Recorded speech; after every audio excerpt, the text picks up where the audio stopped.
Godzilla x Kong: The New Empire is a sequel to 2021's Godzilla vs. Kong, and I have to say that this movie met my expectations. If you like the first one, well, not the first one because it's like I think the fourth movie in the MonsterVerse, you're really gonna enjoy this one. And the reason this movie is so enjoyable is because there are so many things to like about the Godzilla universe, especially the one legendary is building up so far. There are so many memorable moments, and also we get to see a lot more monster action. So if you complain that in other previous movies we didn't get to see the monsters fight or more of their appearances, I remember Godzilla 2014 was famous for that. Like we only saw Godzilla till the very end, but it's still a good movie in my opinion. But this one, it's just action packed to the max. And just like the last movie, the plot gets elevated to insane levels of ridiculousness. I have to say that this one has just so many ridiculous moments, but it doesn't detract from the fun of the movie. Like, the reason you go to see these movies is to see Godzilla and King Kong fight. Like, let's be honest, nobody really cares about the plot. Even the human characters are just there because they're kind of necessary in a way, because you wouldn't really get to see much of this movie make sense without like people explaining what's going on, why these monsters are fighting,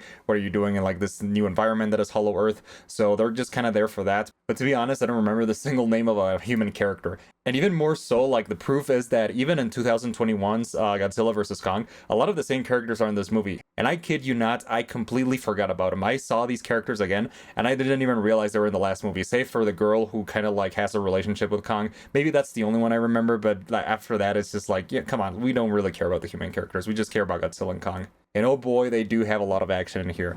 I have to say that this is more a Kong-centered movie. It's more like a sequel to his 2017 movie, because there's not really much of a Godzilla. So this is kind of like Captain America Civil War in a way, where, you know, Captain America is the main character and Iron Man is just there to be like a secondary character. And it's kind of the same. Godzilla has like a few moments here and there. He fights several monsters, but he also defeats them really fast, which shows you like how powerful he is. And he really becomes like really powerful in the movie too by absorbing radiation. But really, this is a Kong-centered movie. And the plot of the movie follows him in Hollow Earth, which is like this new environment where he's living. And then he kind of goes and explores the world and finds a hidden civilization of other giant Kongs, especially like an evil Kong called Scar King. And that's where the plot takes place. This is a Titan that really wants to take revenge against, Godzilla, who put him back in there like a kind of in a prison. And also he has this other Titan like beside him called Shimo, which is actually there against his will. And I really enjoyed like the kind of like the plot between the monsters. I think the monsters in this one really show a lot of the complexities of these characters, even though it's just like, like punching and like a lot of action. There's also like a deeper layer to it, and I appreciate how it gets explored, like the lore behind the MonsterVerse. We also got to see a little bit of that in the new series Monarch Legacy of Monsters, but I got to say that this one shows a little bit more of those characters and this world they're trying to build. Now, the plot is very simple. You're not going to get that much of a very deep and layered story here, but there's something that I really enjoyed, and I'm going to go into spoilers from this moment, so if you haven't seen the movie, please stand by because I'm going to go into spoilers. But basically, this movie explores a lot of different things, especially like the girl I mentioned before, which is kind of like the only memorable character among the human cast, has to go into Hollow Earth because she received a signal from the civilization that still lives over there. And then she kind of goes, and that's when they discover the whole plot with Scar King trying to go back to the surface, and then Godzilla and Kong have to go and fight together because this is a character that is too tough for Kong to battle on its own.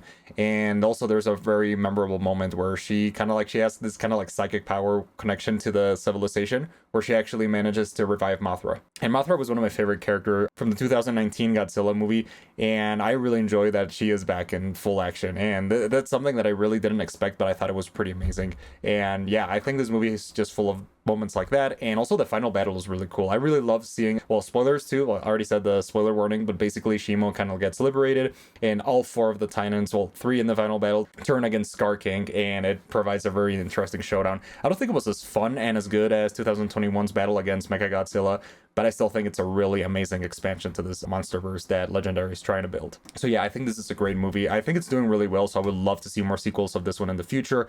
I would love to see like just Godzilla and Kong like battling and coming together to defeat several monsters, and then build up to a special event like Marvel, because this is like the cinematic universe that's really piquing my interest in this form of storytelling. And yeah, the movie's just plain fun, honestly. Like, you're not gonna expect much from the plot if you go to see something like deep, but if you just want to go and have fun, this movie is perfect for you. So yeah, those are pretty much most of my thoughts on Godzilla x Kong, and as a final score, I'm going to give it an 82 out of 100. And yeah, that's pretty much everything for today. So yeah, I really enjoyed the movie, and that's everything for today. So yeah, anyways, see you guys later and have a great day.